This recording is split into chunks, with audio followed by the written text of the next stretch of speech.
Alright, so next up let's try some Street Fighter. I just wanted to showcase the D-pad at the same time, because this thing is freaking awful. You can see I can't get any move out.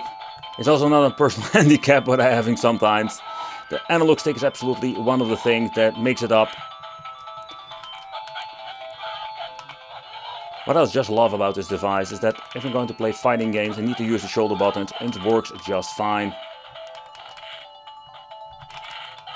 I'm getting my ass kicked by Chun-Li, absolutely.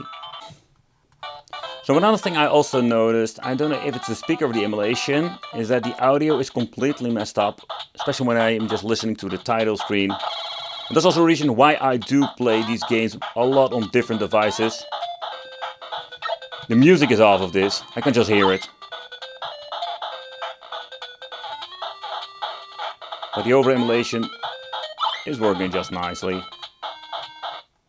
Also, you can do a little bit of a cheating. Let's save it over there. Let's resume.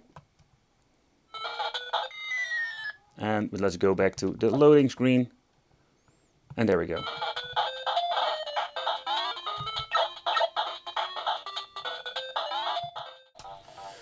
Another system I want you to check out is of course the Game Boy Advance, where the aspect ratio of this is, I think it's going to be slightly off when you're looking at the original screen, but it's not going to be a big of a deal. Let's see if I can boot up the game. And keep pressing the freaking wrong button. Because it's like the middle of the night, I'm recording this video to give you an idea when I'm just doing this. But so when it comes to the overall emulation so far, you know, we have some mixed things going on.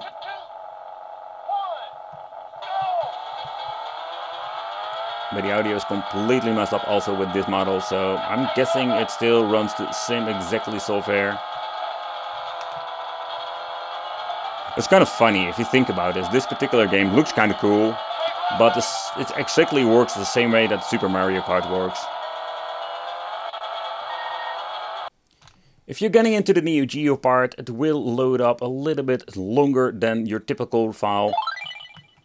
But that's the only thing I can say. Of course, depending on what of the size is.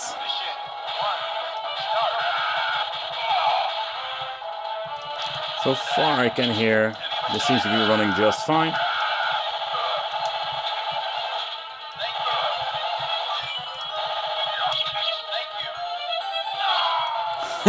Got stabbed while waiting. But so far I can hear it seems to be working just fine. They just keep coming, aren't they? But I was quite surprised to see how actually good this runs when it comes to MAME. Take consideration, these devices are not capable of running some, let's say, Killer Instinct or some more demanding games. It's just the old school MAME stuff.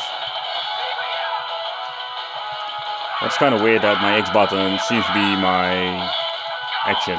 That's kind of weird, to be honest. But so far, when listening to the music, the overall animations seem to be working just fine. The unfortunate thing is, when it comes to the Super NES part, I didn't know that previous models also had problems with this, but they're still using the same kind of, like, say, overall software. It seems to be getting worse now, because this game is not even playable anymore. I think the other games I've played was Lamborghini Racing or something that was not, or Lamborghini Challenge, that was working, but no, this is absolutely horrible. This is just unplayable. Here, it doesn't even load up, or it's so freaking slow. Oh man, what an absolutely missed opportunity. Another feature I wanted to check out is the TV out function. And I must say that I'm very surprised with this. The reason why, not the AV out, because the AV out signal, it's not like horrible, but it's AV out, you know. I wish it had HDMI, but again, for the money, I think we cannot really complain. What I find very pleasant, that you just plug it in and it automatically works. That is something we had a lot of struggles with other cheap devices, especially the X series. So I have implemented batteries in the devices, and what's kind of cool, they can just choose which controllers, player 1 or player 2. We don't even have this option with, I say, cheaper devices, and out of the box it works perfectly, no problem whatsoever. So for example, now I cannot do anything. Also set this to player 1, and you can just see, we can just use every controller as a player 1 or a player 2. Okay, another thing, And there is no three-way playing in this, let's say, arcade game. I mean, it would be cool to have like actually two controllers, play one, play two, and maybe play three over here or something like this. But here you can see player one is over here, player one, and player two. That's kind of cool. So, but we don't have three-player configuration. Alright, so let's boot up one of my favorite fighting games. Breakers is absolutely such a cool game. Alright, so player 1 and 2 have been activated. Let's get into my character I'm always playing. There we go, both of the controls seem to be working fine. I'm just going to leave it over there now, because I wanted to check out how is the D-pad. And alright, there we go. So the button configuration is interesting. They use the front facing button all four of them, so that is great. But if you want to do some moves, where it feels quite nice to play, the moves are very difficult to get out, and that's because of the weird D-pad shape and the contact underneath. But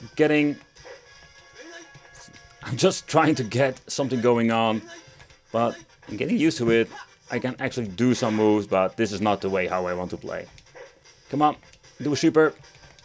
Yeah, there we go.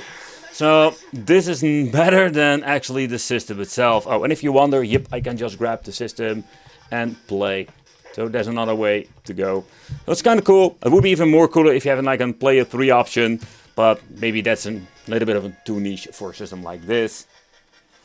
But let's take a close look inside the device itself. I must say that I find it really surprising how they can make something for this. Let's say this quality and the money. If they would fix the couple of things, that would be absolutely great. So I do wonder how much this thing will cost when they're going to be slapping in, let's say, an extra speaker. Oh man, I cannot really showcase you a lot on the inside simply because, oh man, this wire is very fragile and very short. But it doesn't matter. So first of all, let's switch this thing around. And this is actually what we're having in the inside. This is the... I'm going to be attacked by all of the screws over here. This is the wireless connection for the... There we go. This is the wireless connection for the controllers that implemented on the PCB. Here we're having the SD card slot. But let's do a quick chit chat about the weight itself. It weighs 160 grams, 161, and this is a very nice weight to it. To the point I'm saying it feels quite durable, but it's not too heavy to hold. By the way, let's remove this freaking... Oh! Let's remove this screen protector. Come on! But what are we getting out of the box? So I already mentioned this thing is ergonomic wise pretty damn nice. So you can see that due of the battery we have this dent over here, but makes it also very comfortable to put your middle fingers in and have absolutely great overall, let's say, comfortability. First of all, I love the Super Nintendo controller, so it's also giving me a little bit of a nostalgia vibe. The D-pad, yeah, that is a little bit of a thing with this. The D-pad feels really awful, really clickish, and it's kind of horrible to say that maybe that the D-pad on the controller is maybe slightly better than the one on the system itself. But if it does not work right, we can also use the joystick that comes without a click, but it's similar to a Nintendo Switch feel. The ABXY buttons do feel very nice. I don't know if there's any difference between the different colors I'm owning, but yeah, the touch, the travel, it's not bad at all with the rubberized select and start. At the bottom we're having the on and off switch over here, Type-C for charging, and this is, I think, the same kind of quality SD cards with no brand. This is a 16 gigabyte. Yeah, I'm just calling these things the self-corrupting SD cards because it's highly possible they get just broken out of nothing. Navy out at the bottom port, kind of interesting, and then volume wheel for the volume control. In here we're finding the battery itself, and what's kind of cool, these things can be switched out with a bigger one if you want to. The first thing that I need to do is remove the screw over here, and it's a pretty dang long one. Alright, we can remove the cover then. It's not really in brand or anything of any kind. But in here we're finding the battery where we talked about. Yeah, it will give you a couple of hours of playtime. It's a 50 milliamp. Maybe you can upgrade it to a bigger one, maybe 2005 milliamp or 3000 if it's out there. And you get like double of the battery life. And that's one of the key features. I think it's pretty damn awesome. You can switch it. You can just switch it out. It's so easy. Let's put the screw back in. The freaking long thing. And let's be on our way. Okay, I think I'm going to do this off camera. Yeah, there we go. Alright, let's go to do this off camera. This thing doesn't have a front-facing speaker, it only also has a mono speaker, but I can tell you it doesn't sound really bad at all. So I already mentioned shoulder buttons over here, and they are micro switch, not the membrane stuff that we have with the original controller. And this is actually what we're having when it comes to the overall control and everything else. The front we're going to get a very thin bezel, but not to the point it's going to be super thin. And the other key feature of this thing is not the background music, because oh yeah, it stutters already, or maybe that's normal. But the menu, I think the way how this works out of the box, unfortunately they didn't change anything out. Here we're having the option for different kind of emulators. Mega Drive, Super Famicom. It is limited when you're looking at some other, let's say, emulator devices. But for the money, I think we cannot really complain. It's an absolutely cool idea that you have all kinds of, let's say, different emulators. We have a search option over here, even that is possible if you want to. It's absolutely nuts if you think about what you can always do with this. And I think especially when it comes to the interface, that is where it's dedicated to people who don't want to have any knowledge about, let's say, messing with emulators and all the shenanigans. They just want to enjoy some retro games. So you can already see me struggle when putting in the names because the D-pad doesn't really respond that well. So here you can see it's choosing Sonic, everything with Sonic. If it's going to be on here, you can just boot it up like this. So let's say I want to boot up number 1 of Sonic the Hedgehog from the Mega Drive, it will automatically boot up, and that's actually how easy it is. Okay, so next up, select the start will bring you to the quick load and quick menu over here. And what I also love about this thing, if you're going to be making a save, you can just even having this very tiny screenshot that shows you where you basically were. So it's one of those cool features that brings this thing absolutely to the next level, and especially when you're looking at the money. Change out the key mapping language. You can just have the TV out, setting to something else.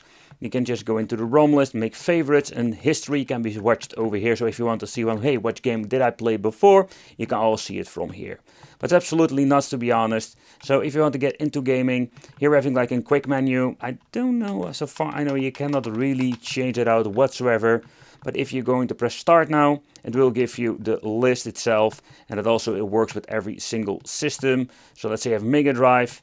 Here we're going to have all of the different games you can actually play on the machine itself.